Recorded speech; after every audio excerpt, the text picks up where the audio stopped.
سورہ قریش کی بڑی برکتیں ہیں، اور اس کا عمل کئی مواقع پہ میں نے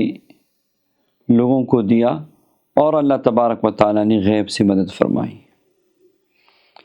ایک بندہ آیا تھا، فیکٹری، ایک بڑی فیکٹری کا مالک، اور بیچارہ رو رہا تھا کہ دن بدن خسارے پہ خسارہ ہو رہا ہے،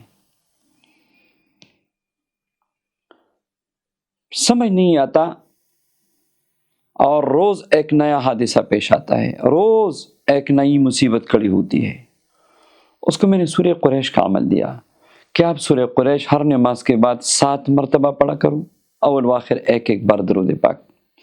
اور عشاء کے بعد بیٹھ کے توجہ سے 100 مرتبہ پڑھا کرو، اول و آخر 5 بار درود پاک۔ اس مبارک عمل پہ پابندی سے 1-2 ماہ کے بعد جب آیا، مجھے کارگزاری سنائی، میں بھی حیران ہو گیا، کروڑوں کا قرضہ بھی اتر گیا، کام بھی چل نکلا، اور جو مصیبتیں روز روز آتی تھی دروازہ ہی بند ہو گیا مصیبتوں کا۔